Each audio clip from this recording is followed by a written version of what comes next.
Boa noite. Bom, vamos iniciar essa pregação convidando a Nossa Senhora para que ela venha passar à frente de tudo que vai ser dito aqui. Ela que é o meio da vinda de Jesus, da primeira vinda de Jesus, e é também por ela que Jesus virá em sua segunda vinda. Por Maria tudo começa e é em Maria que tudo prossegue e termina. Então que iniciemos rezando uma salve rainha. Salve rainha, mãe de misericórdia, vida, doçura e esperança nossa salve. A vós bradamos degredados filhos de Eva, a vós suspirando, gemendo e chorando neste vale de lágrimas. Eia, pois, advogada nossa, esses vossos olhos misericordiosos a nós volvei, e depois deste desterro, mostrai-nos Jesus, bendito é o fruto do vosso ventre. Ó clemente, ó piedosa, ó doce sempre Virgem Maria, rogai por nós, Santa Mãe de Deus, para que sejamos dignos das promessas de Cristo. Bom, como vocês devem ter visto aí no flyer, né, o tema hoje seria Jardim de Deus. Eu percebi, enquanto eu me preparava para essa pregação, enquanto eu rezava, até mesmo baseado, né, no que foi dito na intercessão, que ele é um tema muito amplo, digamos assim, mas se você for ver por diversas vezes na palavra, fala-se a palavra jardim, né, fala-se sobre o jardim. E o que eu queria que vocês pudessem perceber hoje é que é no jardim onde tudo começa, é no jardim que nós vivemos, né, que tudo prossegue, e é também no jardim por onde a glória virá, onde a glória acontece. Eu separei aqui algumas passagens, tá? A primeira está lá em Gênesis, capítulo 2, versículo 8. Deixa eu abrir aqui.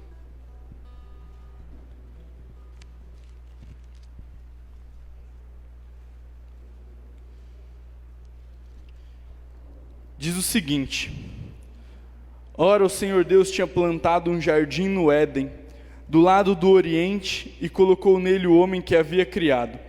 O Senhor Deus fez brotar da terra toda a sorte de árvores, de aspecto agradável e de frutos bons para comer, e a árvore da vida no meio do jardim, e a árvore da ciência do bem e do mal. Um rio saía do Éden para regar o jardim e dividia-se em seguida em 4 braços. O nome do primeiro é Fisson, acho que é isso, né? Tá escrito aqui. E é aquele que contorna toda a região da Évila, onde se encontra o outro. O outro dessa região é puro, encontra-se ali também o bidélio e a pedra de ônix. O nome do segundo rio é Geom, e é aquele que contorna toda a região de Cute.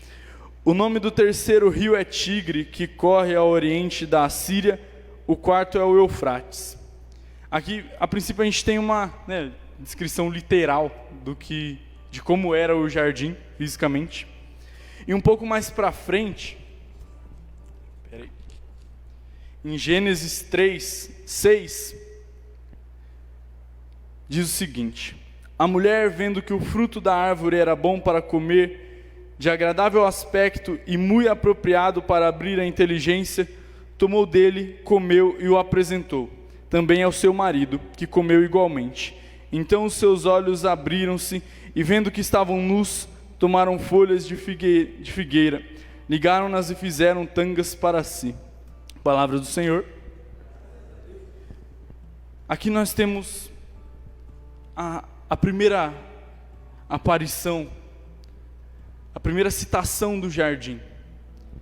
Perceba que o que ocorre é basicamente uma coisa que acontece no nosso dia a dia. Adão e Eva viviam felizes no jardim, até que eles decidem, ao invés de seguir a vontade de Deus, eles são persuadidos né? Eles são enganados pelo inimigo. E assim eles vão lá e fazem o que não era para fazer, comem do fruto. Eu digo que é uma situação que ela acontece no nosso dia a dia hoje, porque nós temos tudo para prosperar no nosso jardim, digamos assim, se nós seguimos como é feito da vontade de Deus, se nós seguimos de acordo com a vontade de Deus, mas nós decidimos tomar conta das coisas, né? Lembra-se que Adão e Eva, eles comeram do fruto porque foi prometido a eles que eles teriam ciência do bem e do mal, que eles seriam como Deus. Eles seriam como Deus. E Deus é como se fosse o jardineiro e nós o jardim, digamos assim, usando isso, né, usando outra analogia. E veja bem, quem cuida do jardim é o jardineiro, certo? É meio óbvio, né? Vocês já viram acontecer o contrário? O jardim cuidar do jardineiro? Nunca vi, né? Também nunca vi. Então por que na nossa vida a gente quer ser o Senhor de Deus? A gente fala para Deus, Deus, faça a sua vontade. Mas aí quando vem Deus e faz a vontade dele, a gente diz, não, peraí. Calma aí. A gente,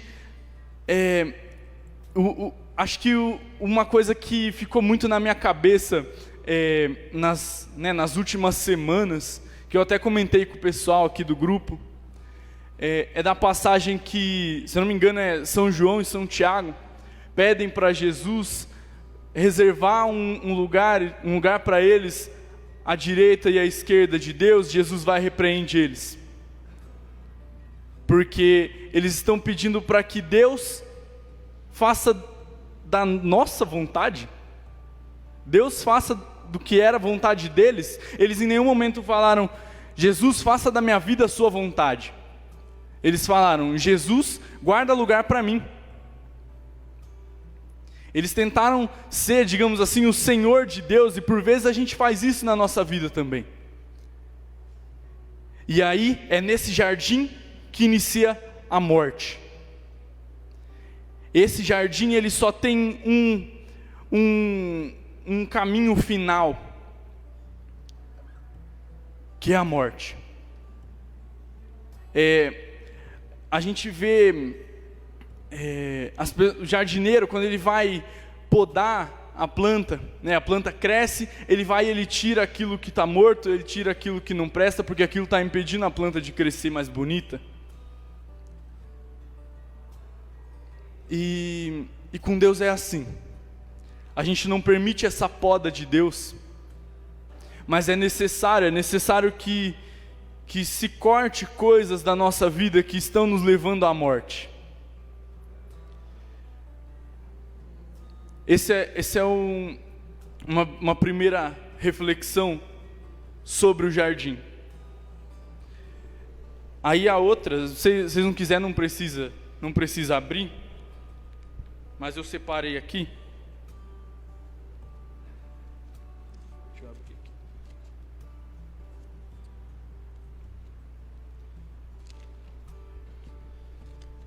Pera aí, gente. Aí, foi. Está lá em João 18, do 1 ao 3.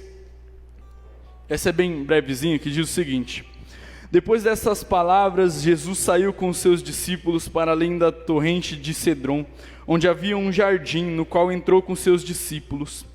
Judas, o traidor, conhecia também aquele lugar, porque Jesus ia frequentemente para lá com seus discípulos. Tomou então Judas a corte e os guardas de serviço dos pontífices e dos fariseus, e chegaram ali com lanternas e tochas e armas. Palavra da salvação. Veja bem, é no jardim onde a morte inicia, porém é também um jardim onde Jesus se entrega para vencer a morte. E como eu tinha feito a analogia como se nós fôssemos esse jardim, é preciso que nós deixemos com que o Senhor que se entregou para vencer a morte também no jardim, vença a morte dentro de nós. Para isso é necessário uma espécie de mortificação. Não é tão simples quanto parece, né? É muito difícil. Eu não sei se vocês já passaram por uma situação de que você se sente preso a algo, e não importa o que você faça, não importa o que aconteça, você simplesmente não consegue abandonar. Você simplesmente não consegue sair dessa situação. Uma situação que foge do seu controle, que foge das suas forças. É preciso que nós também nos entreguemos, não à situação, nós nos entreguemos para vencer a morte. Nós nos entreguemos para vencer aquilo que vem matando o nosso interior, aquilo que vem nos afastando de Deus. A gente vê hoje em dia, né, acredito que não só hoje em dia, mas acho que é uma realidade muito mais presente. A gente não quer aquilo que dói, né? Nós queremos a glória, nós queremos tudo instantaneamente, nós queremos tudo da maneira fácil. Ninguém está disposto a se entregar, ninguém está disposto a dar a vida, ninguém está disposto a ser, creio que é correto dizer, né, a ser radical para vencer aquilo que vem te sufocando. E por vezes a gente acusa a solução do problema. Isso é meio irônico, né? A gente acusa a solução. Eu falo porque a gente vê, né, na nossa realidade, a gente coloca muito a culpa das coisas em Deus. Ou a gente às vezes nem fala, a gente aceita quieto, mas o nosso interior não tá em paz com Deus, porque a gente acha que a solução é o problema, a gente inverte as coisas. E se você for olhar com os olhos atuais, né, com os olhos do dia de hoje, é maluquice isso que o que Jesus fez, não só com os olhos do dia de hoje, acho que com os olhos humanos no geral. Hoje, eu estava me lembrando de uma situação que eu vivi há um tempo atrás, que um professor meu, eu usava o tal do grupo, né, na escola tal. Aí um professor meu, ele, né, puramente para me cutucar, sabe? Eu nem dei bola, eu até me arrependo. Talvez se eu tivesse levantado ali, arrumado uma treta. Não, brincadeira. Ele falou assim. Eu não prestei atenção no que era o assunto que ele estava conversando, mas eu sentava na frente e ele falou até relativamente alto, justamente para me cutucar. Ele falou assim: as pessoas julgam as religiões, mas a gente vê muita gente adorando aquilo que foi o maior objeto de tortura da história da humanidade. Esse maior objeto de tortura seria a cruz. E sabe por quê que a gente presta louvores, que a gente adora ao Senhor utilizando a cruz? A gente, né, venera o que ocorreu no crucifixo, não só por ser, né, literalmente o que salvou a nossa existência, mas é porque a cruz para o cristão católico, se tornou um símbolo de amor. Um símbolo de amor porque o amor, ele dói. É preciso se doar. E se você quer vencer a morte no seu jardim, é preciso que você faça aquilo que o próprio Senhor fez em um jardim. Que você se doe por isso. E aí a outra passagem, ela não está muito longe, aqui. Está em João 20, do 11 ao 17.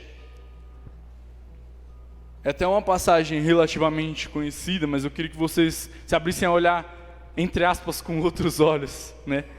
Diz o seguinte: entretanto, Maria se conservava do lado de fora, perto do...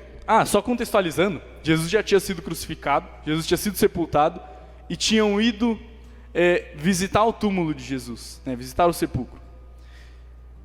Enfim, entretanto, Maria se conservava do lado de fora, perto do sepulcro, e chorava.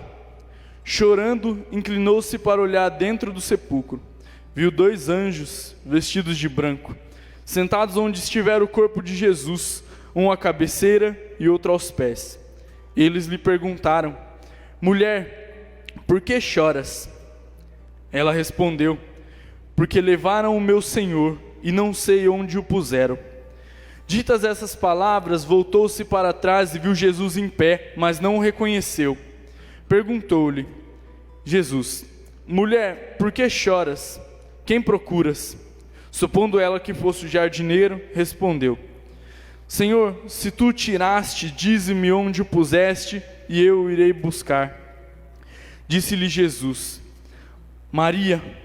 Voltando-se ela, exclamou em hebraico: Rabone, que quer dizer mestre.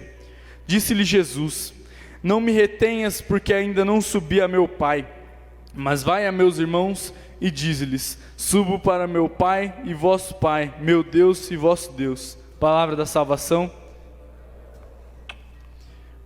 Bom, quanto a esse trecho, a gente entende que o lugar onde Jesus foi sepultado tratava-se de um jardim também. O principal ponto é que Jesus ali ressuscitou. Então veja bem, a morte veio no jardim, a vitória sobre a morte também veio no jardim. Jesus venceu a morte. Ontem eu pude perceber o quanto a gente enxerga a morte como o fim de tudo, né? Para o cristão católico, a morte não é o fim, porque Jesus venceu a morte no nosso jardim. Jesus venceu a morte. E veja bem, Jesus chama Maria pelo nome. Ele chama pelo nome e ela reconhece. E é assim que o jardineiro nos trata. É muito superficial a gente dizer que Deus ama a todos. Eu acho que é um pouco mais profundo e correto se disser que Deus ama a cada um, no individual. Ele ama a ponto de vencer a morte e nos chamar pelo nome para anunciar que a morte foi vencida. Anunciar que no nosso jardim, onde um dia já houve morte, hoje há vida. Mas é necessário esse processo, é necessário que possamos permitir a Deus comandar as nossas vontades, os nossos desejos, os nossos pensamentos, o nosso dia inteiro, literalmente. Quando a gente fala, né, para estar em oração com a nossa vida o dia inteiro, não é, bom, é também, mas não é você estar literalmente o tempo inteiro falando, ô Senhor, Senhor, o dia inteiro. É fazer da sua vida uma oração.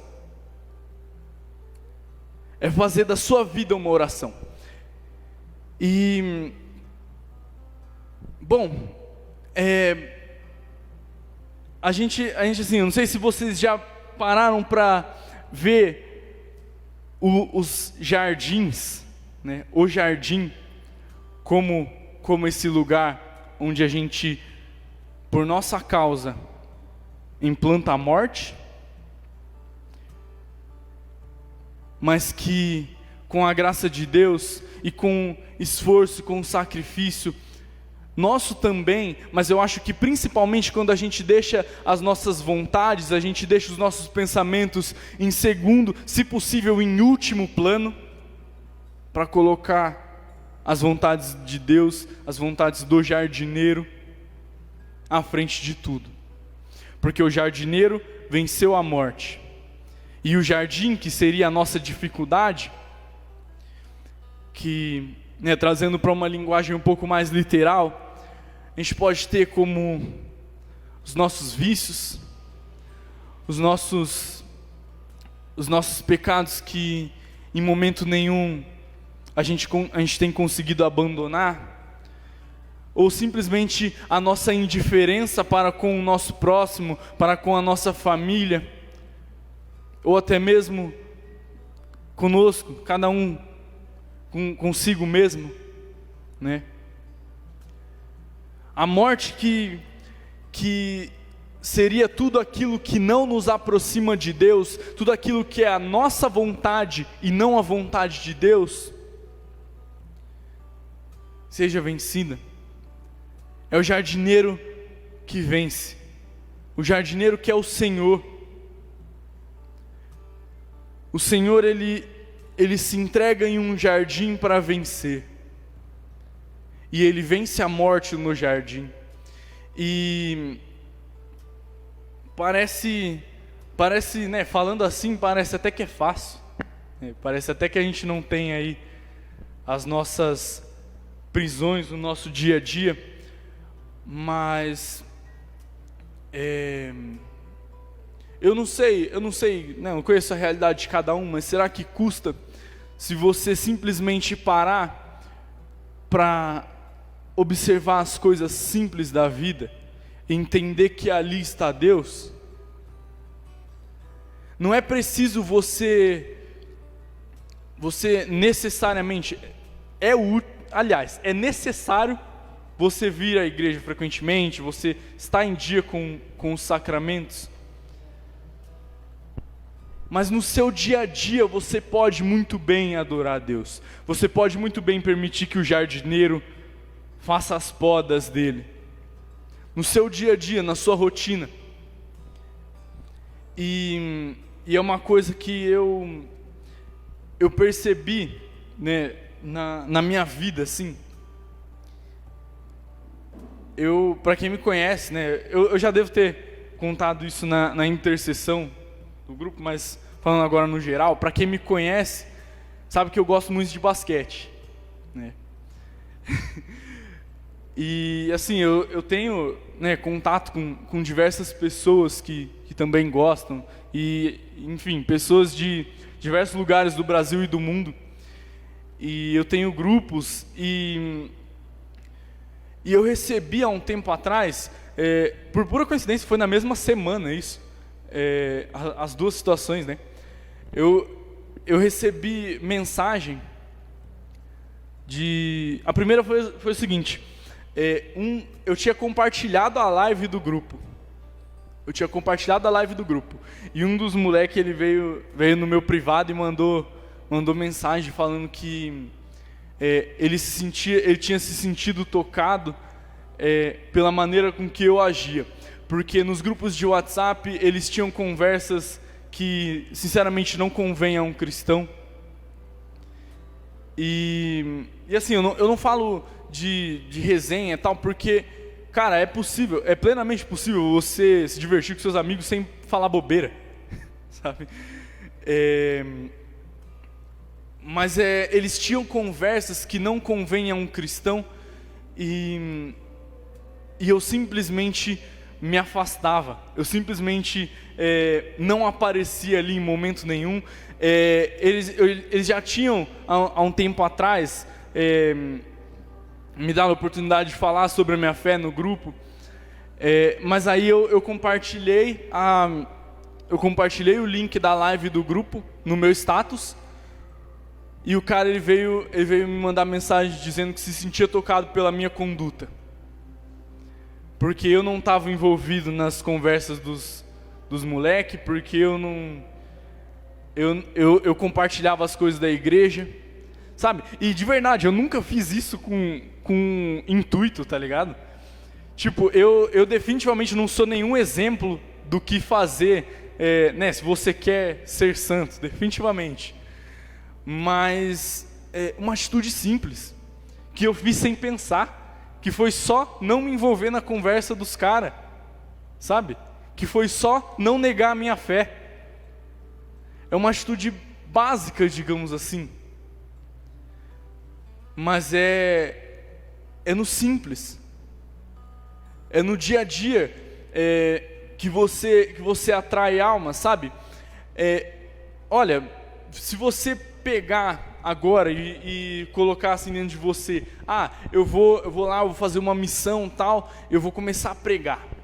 E aí você começa a pregar. E aí você toca um monte de gente, né, com a sua pregação. Você atrai muitas pessoas para Cristo. Mas aí no seu dia a dia você vacila. Você vacila no simples. Eu não falo nem de vacilar em coisa grande, sabe? Eu falo de vacilar no simples. Você no seu dia a dia dá um contra-testemunho da sua fé. E aí todas as pessoas que te ouviram pregando, mas viram o contra-testemunho que você dá, qual que é a probabilidade dessa pessoa pensar assim, se ele que estava falando lá na frente, se foi a palavra que ele disse que me tocou, e ele está fazendo isso, então eu posso também. E aí você perde uma alma. Agora, se você não fala nada, assim, não fala nada, né, modo de dizer, você precisa falar sobre Deus. Mas se você simplesmente no seu dia a dia, na sua maneira simples de viver, você vai e afirma a sua fé, eu tenho certeza que uma pessoa que, baseado na sua maneira de viver, resolve dar uma chance para a igreja, ela vai ter uma espécie de uma base um pouco mais forte, digamos assim, um pouco mais sólida. E aí, indo para o outro exemplo que eu ia dar, né? Um cara de outro país, ele é búlgaro, ele não é nem brasileiro. Ele viu o meu status também, novamente compartilhando a live do Jev. Ele me mandou o print dele assistindo a live. E aí, nessa live, a gente tinha divulgado o horário de missa na paróquia São Bento. Ele procurou Facebook Paróquia São Bento. E ele novamente me mandou um print assistindo a missa na paróquia. É uma coisa muito pouca, né? Se a gente for parar para pensar, né, muito por cima, tipo, é coisa básica, sabe? Eu só compartilhei a live. Mas eu tenho certeza que se eu tivesse o costume de dar contra-testemunho no simples, no grupo de oração, ele não teria dado a mínima para a live. Eu tenho certeza disso. E, né, para não fugir muito, a questão é que a gente se preocupa demais com coisa muito grande e a gente não olha o simples. E o ponto que eu tenho do jardim é esse. A gente não olha o simples, a gente não olha aquilo que é natural. E quando eu cheguei aqui, eu li as plaquinhas: pare de regar coisas que Deus não planta.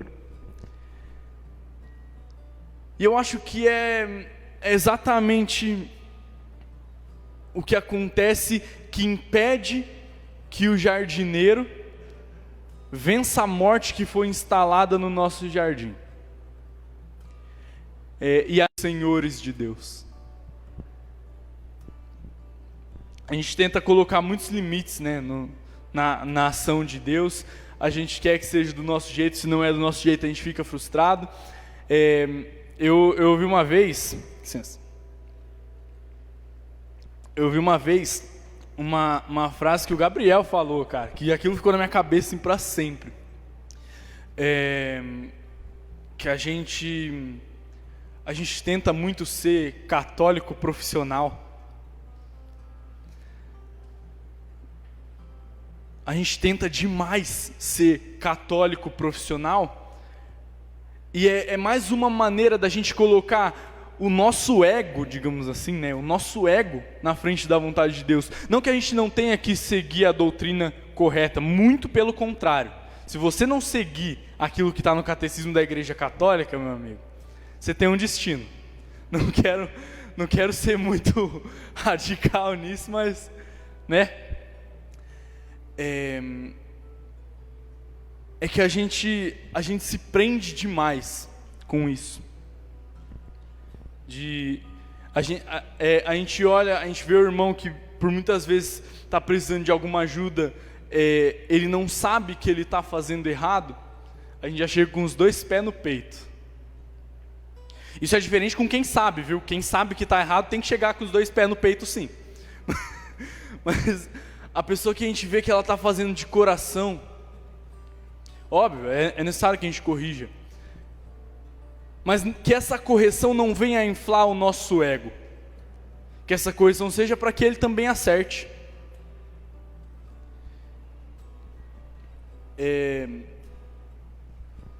Mas enfim, nós plantamos demais, aliás, nós regamos demais coisas que Deus não planta. A gente quer, é como se fosse assim, a gente tenta fazer as coisas parecerem maiores do que elas realmente são. A gente coloca muitas coisas na frente das coisas de Deus. Eu né, novamente, um testemunho meio pessoal.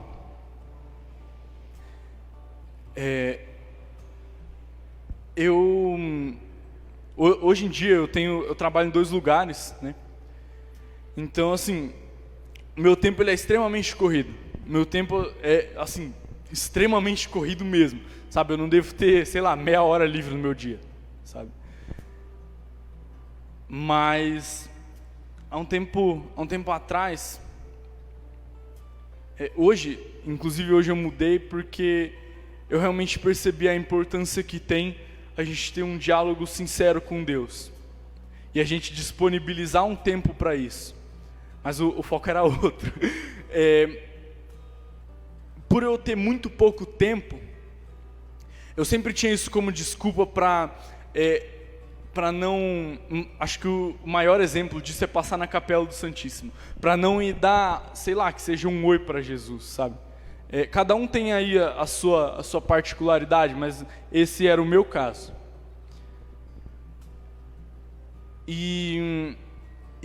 Porque eu queria chegar em casa, eu chego em casa mais ou menos 5h30 hoje, né? E assim, é o tempo que eu tinha. Na época eu estava fazendo, eu ia fazer um concurso, então eu pegava uma boa parte, tipo, pelo menos 1 hora ali para eu estudar, né? Para evitar, assim, eu não passava na Capela do Santíssimo para eu chegar mais cedo em casa e eu ter tempo de estudar essa 1 hora que eu estabeleci. E depois eu tinha aula, né? Eu tinha aula da faculdade, a minha aula começa às 7h, e aí dava tempo de eu jogar videogame um pouco mais, sabe? É um exemplo meio bobo, né?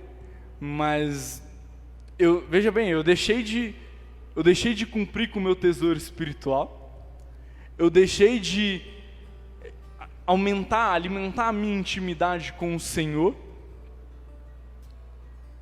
para nada, para um tempo que eu não vou usar para nada na minha vida.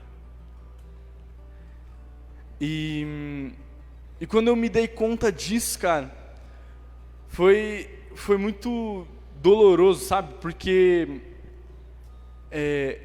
fere um pouco o nosso ego a gente ver que a gente está vacilando, né? Fere um pouco o nosso ego. E assim, o que fere mais o nosso ego é o seguinte: é quando nós nos damos conta por nós mesmos de que a gente está vacilando. Ou seja, a gente sabe que estava errado. A gente sabia que estava errado.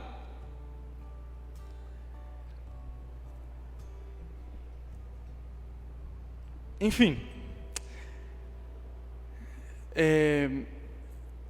E aí hoje, graças a Deus, eu consigo passar todos os dias na Capela do Santíssimo e ter uma conversa. Acaba não sendo muito tempo. Hoje é um pouco mais porque, né, o concurso já passou, já tenho mais tempo livre, digamos assim. E acho que o ponto principal, digamos assim, de nós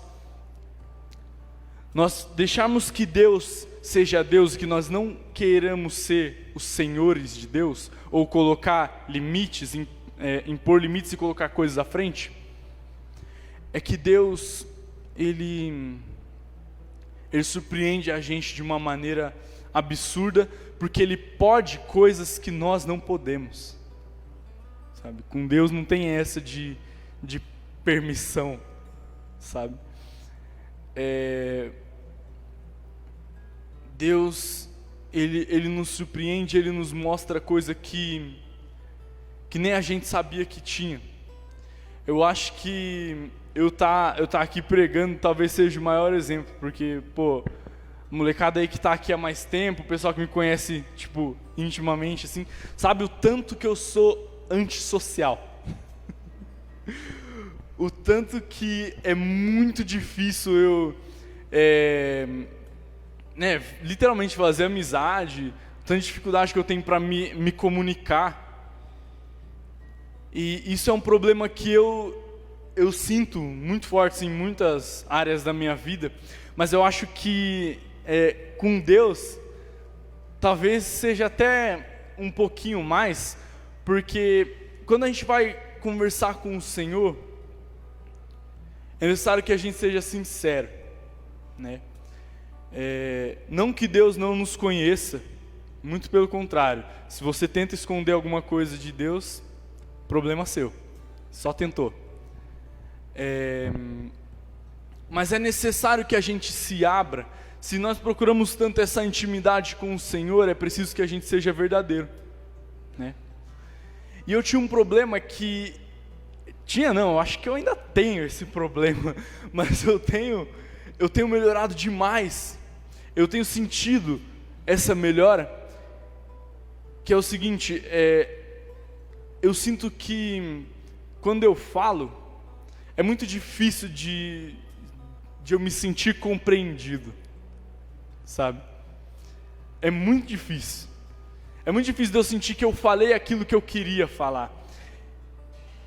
Isso com pessoas, mas acho que com Deus era um caso que me incomodava um pouco mais. Pô, se eu falo com a pessoa não me entende, tanto faz, né? Não vai mudar nada na minha vida. Com Deus não. Mesmo eu sabendo que Deus sabia o que tinha no meu coração, eu sentia essa necessidade de eu conseguir expressar aquilo que eu sentia. E, cara, na intercessão que a gente teve há 15 dias atrás, eu percebi que o que as pessoas falavam, o que os irmãos falavam ali na intercessão, era como se eu estivesse me expressando por meio deles, porque era tudo aquilo que eu sentia, tudo aquilo que estava no meu coração. E foi uma experiência que ela é meio boba, ela é meio pequena, meio leve, né? Mas para mim aquilo valeu de uma forma.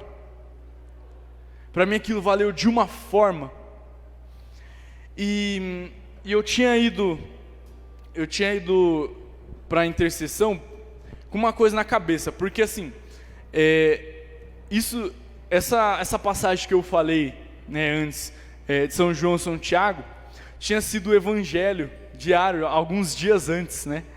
E eu tinha escutado uma homilia sobre. E eu fui com aquilo na cabeça, tipo, de eu ir e rezar para que Deus faça a vontade dele e não a minha. Tipo, eu vou lá, eu vou inteiramente aberto, e seja o que Deus quiser, literalmente. E foi uma pequena experiência assim de algumas horas ali reunido com os irmãos em oração. Foi muito impactante, mas eu senti como se fosse uma prévia de algo que deve ser levado para a minha vida. Nós devemos permitir que Deus faça a vontade dele, sabe? É até meio contraditório, né? A gente pensar, a gente tem que permitir que Deus faça algo. A gente é o quê? A gente que manda em Deus? Não é assim. É que o Senhor, Ele nos ama a ponto de não fazer aquilo que nós não queremos, digamos assim, para que não quebre o nosso livre-arbítrio, e também porque eu acho uma sacada muito inteligente de Deus, e vocês podem perceber isso em alguns exemplos na vida de vocês, porque se a gente segue só a nossa vontade, a gente bate cabeça, a gente se lasca, e aí a gente se lasca e a gente percebe que a vontade de Deus era o melhor, e aí a gente volta. Eu acho uma sacada muito inteligente de Deus, porque o jeito dele, nessas situações, né, tanto que a gente é teimoso, manter assim, o controle das coisas, é assim, vai lá, faz o que você quiser, você vai bater cabeça, e eu sei que você vai voltar, e nunca falha, nunca falha. Nunca falha porque a gente vê em situações contraditórias, né? A gente vê até gente que nunca acreditou, que nunca seguiu em nada, se rendendo aí a Deus. A gente vê quando tem aí qualquer julgamento, a pessoa, o cara ele era um traficante de droga, ele foi condenado e vai ter lá o julgamento, ele vai ser condenado e vai ter o julgamento dele. O cara vai com terção no pescoço. Porque ele viu que, era para ter visto, né? Mas ele se lascou e ele entendeu que ele precisa seguir a vontade de Deus. Quer dizer, nesse caso a gente sabe que não entendeu. Mas até ele recorre a Deus quando o calo aperta. Então assim, se nós permitirmos que Deus faça as podas dele, as árvores, as plantas, as flores do nosso jardim vão crescer.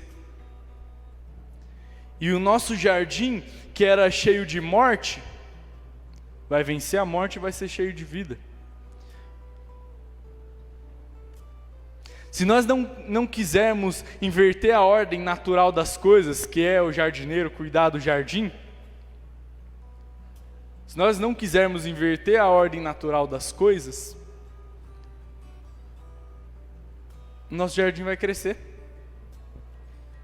É até uma revelação meio boba, né? Porque parece óbvio que se o jardineiro cuidar do jardim, é óbvio que vai florescer, que vai crescer.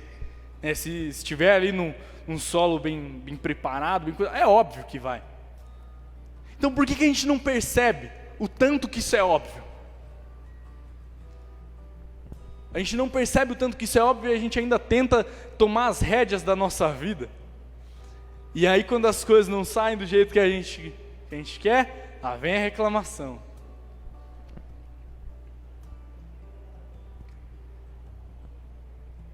Precisamos saber colocar as coisas, cada coisa em seu lugar.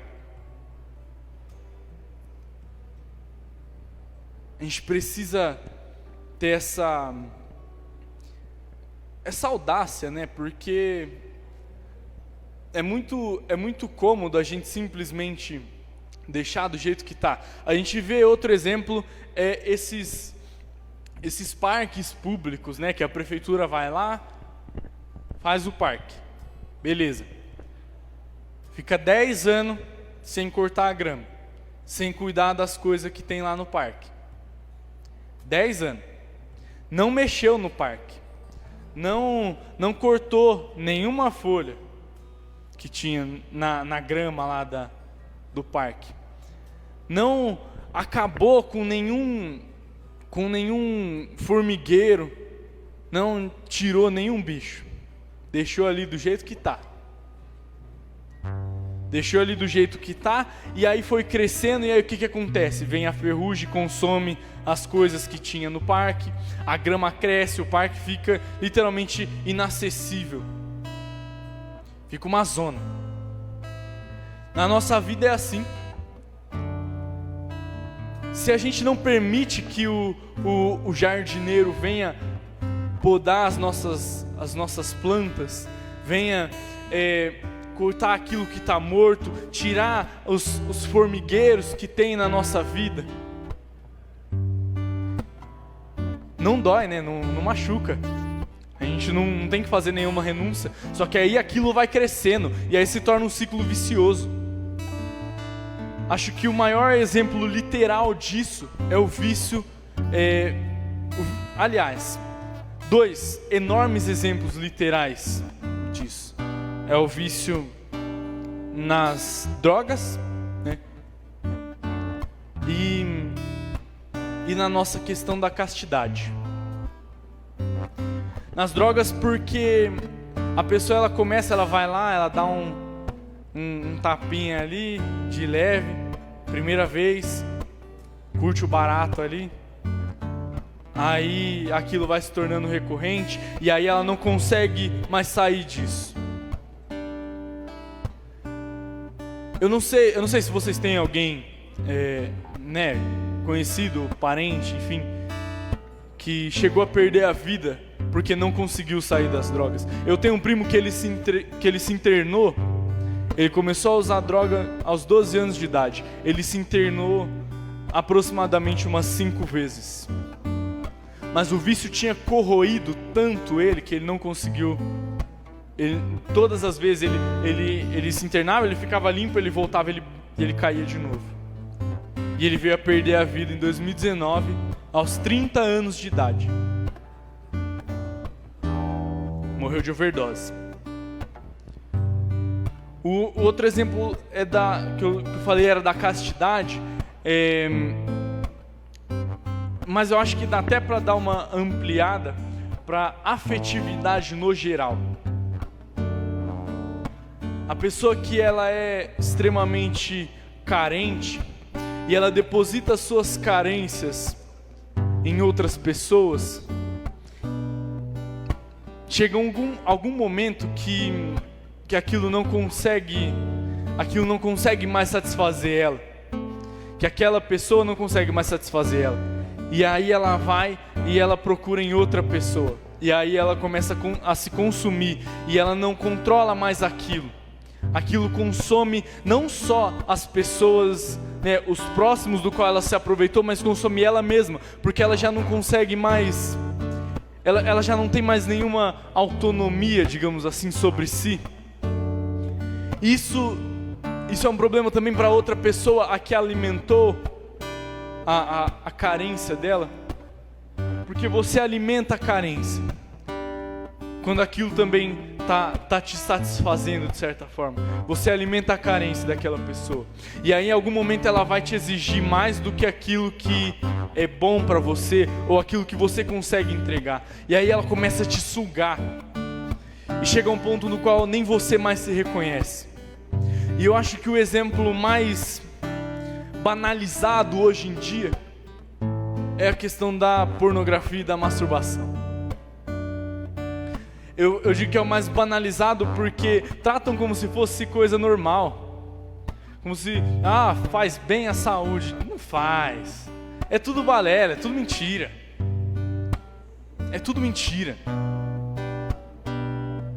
mas é uma coisa que você cai uma vez, e aí você você começa a se entregar naquilo porque é bom e porque você não precisa, teoricamente, de ninguém para fazer aquilo, só precisa de você e dos seus pensamentos. E aí você se perde, e aí chega um momento que você percebe que você precisa vencer aquilo, porque aquilo já te trouxe muitos problemas na sua vida. Aquilo te tornou uma pessoa que não consegue mais olhar para alguém na rua sem enxergar malícia, sem ir direto para, sem desviar o olhar direto para onde não deve. Você já não consegue mais. E aí você precisa vencer aquilo e você não consegue. Por quê? Porque o seu jardim, quando ele tinha que ser podado, ele não foi. Eu falo que tinha que ser podado porque muitos de nós, antes da nossa introdução voluntária nas coisas da igreja, antes de nos convertermos, de termos o ápice da nossa conversão, a gente não tem noção muito das coisas e a gente vai e entra. E a gente acha que é aquilo, é assim que tem que ser. E aí quando a gente percebe que não está certo, a gente tenta sair e não consegue. O ponto principal que eu queria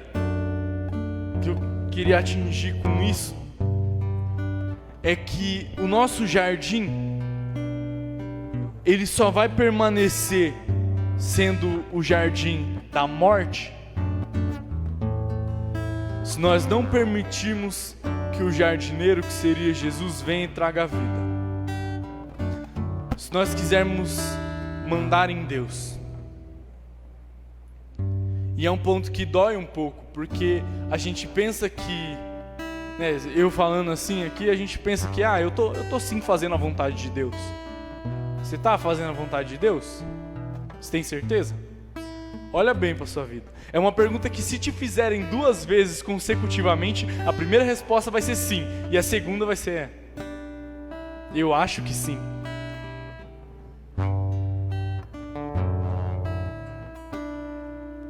Não vai ser um sim convicto, porque a gente não está fazendo a vontade de Deus. A gente não está fazendo 100% da vontade de Deus. A gente ainda infla muito o nosso ego. Com as nossas atitudes mesmo, com a nossa maneira de viver. E é preciso que deixemos com que Deus seja Senhor na nossa vida. Mas Senhor, inclusive das nossas decisões, de todas as nossas atitudes. E é necessário uma renúncia a si mesmo. Eu não sei se vocês conseguiram entender o ponto principal.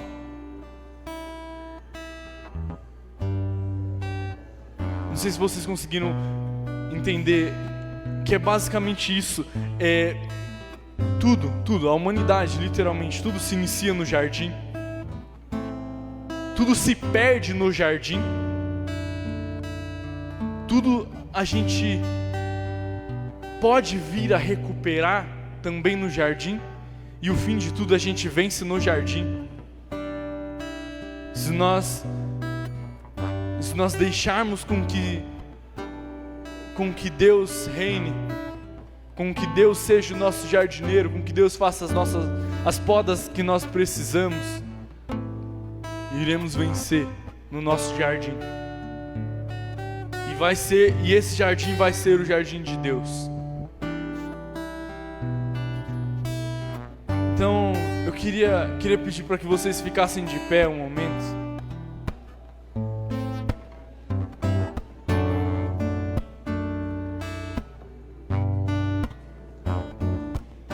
Como eu dei o exemplo da mentalidade com que eu vim aqui na intercessão semana retrasada, eu peço para que vocês façam isso, mas antes, que vocês reflitam bem naquelas atitudes que você tem no seu dia a dia, que não representam o amor e que fazem com que Deus não seja o jardineiro na sua vida. Aquelas coisas que você não permite que Deus pode. Se você não consegue ser compreensivo com seus pais na sua casa,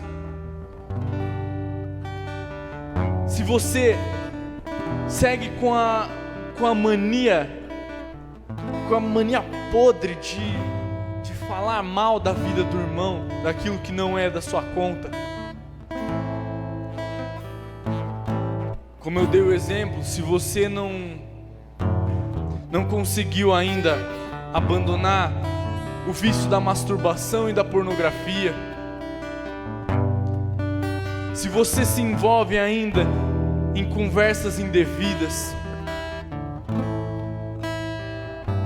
se você inclusive pensa e colabora com o pensamento de coisas indevidas, se você não consegue deixar de escutar aquela música que fala coisas perversas, se você por vontade própria, veja bem, eu não falo de intenções, viu? Porque você orar tendo intenções é válido, é bom inclusive. Eu falo de ego.